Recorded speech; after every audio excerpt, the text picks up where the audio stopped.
Welcome to Business News. I am Yusuf Akogu. 21 days to the expiration of the Central Bank of Nigeria (CBN) deadline for all bank customers to have bank verification number (BVN), the Nigerian Interbank Settlement System registration data showed that over 60 million Nigerians now have BVN. This represents an increase of 2.6% from 58.7 million BVN registrations as of September last year.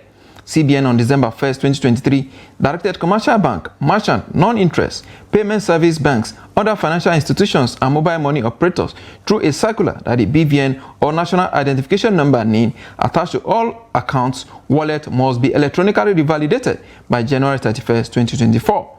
The circular said that effective March 1st this year, all funded account or wallet without BVN or NIN shall be placed on post-no debit or credit, and no further transaction will be permitted. The Minister of State for Petroleum Resources, Gas, Ekpo, has stated that the collaboration between the public and private sector is essential in achieving Nigeria's energy security goals. The minister stated this during the Optimera Energy's flag-off construction of gas distribution infrastructure at Lagos Free Zone. The minister explained that natural gas is a critical component of energy mix, offering cleaner and more efficient solution. He added that the development of a 25 million standard cubic feet per day city gate station is scalable to 100 million standard cubic feet per day, along with the necessary auxiliary infrastructure, reflect not only their dedication but also a shared vision for a thriving and resilient Nigeria. In a dramatic move on Wednesday, the Central Bank of Nigeria reconstituted the boards and management of three banks, Polaris, Union, and Keystone Banks. The Apex Bank statement cited regulatory non-compliance, corporate governance failure, disregarding the condition under which their licenses were granted, and involvement in activities that pose a threat to financial stability. We have more in this report. Union Bank of Nigeria was established in 1917 and is one of the Nigeria's long-standing and most respected financial institutions, offering a portfolio of banking services to individuals, SMEs, commercial and corporate clients. Similarly, Polaris Bank began operation on September 21, 2018 to offer commercial banking services to the Nigerian public. The bank commenced services on the same day, having purchased the assets and liabilities of the defunct Sky Bank. Keystone Bank, on the other hand, currently operating in 3 countries with an array of local and international relationships across developing and developed countries. The 3 banks came under scrutiny after a report was submitted to President Bola Ahmed Tinubu by the Special Investigator on the Central Bank of Nigeria and the related entities, Mr. Jim Obaze. The report raised concerns about the acquisition of Union Bank of Nigeria by Titan Trust Bank and implicated individuals such as former Deputy Governor of CBN, Mr. Tunde Lemo. The acquisition of this bank happened under the leadership of the embattled former CBN Governor, Mr. Godwin Emefiele.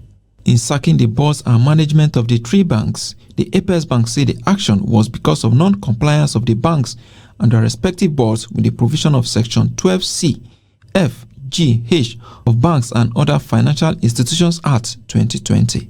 While the specific details of the bank non-compliance were not given by the Apex Bank, regulatory non-compliance could involve issues like capital adequacy ratio, loan-to-deposit ratio, or risk management practices falling below acceptable standard.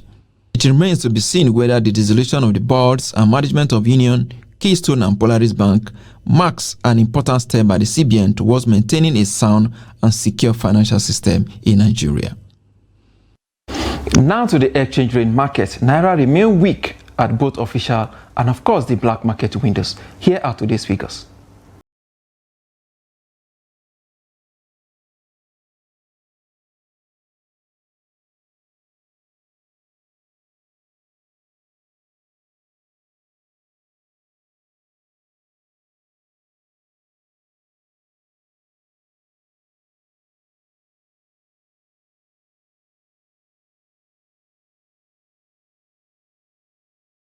Bulls are back again in the markets. Of course, what we saw yesterday was a different thing entirely, where the BS came, briefly into the market, and of course the investor lost 639 billion naira.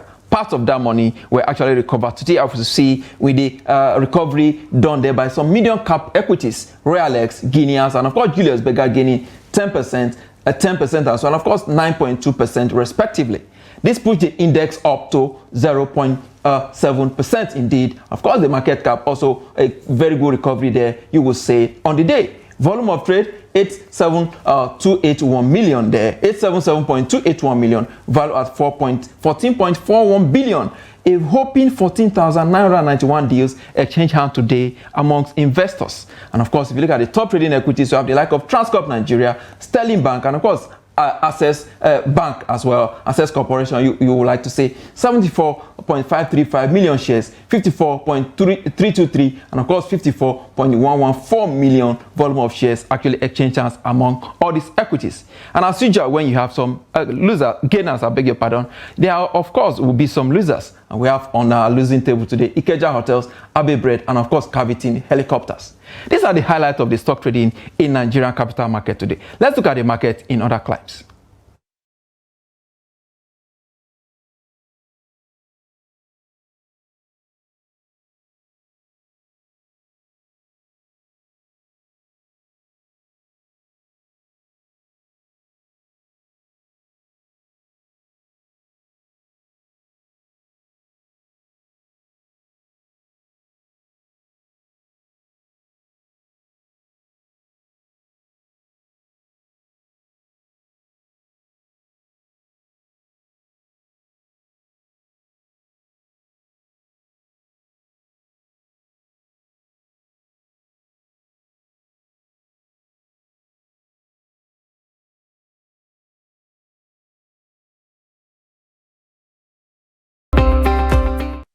And finally, business, we look at the crude oil price.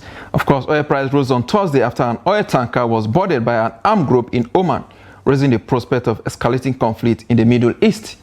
At the London market, Brent crude trade for $78 per barrel. For the OPEC basket, price steadies at $78 per barrel.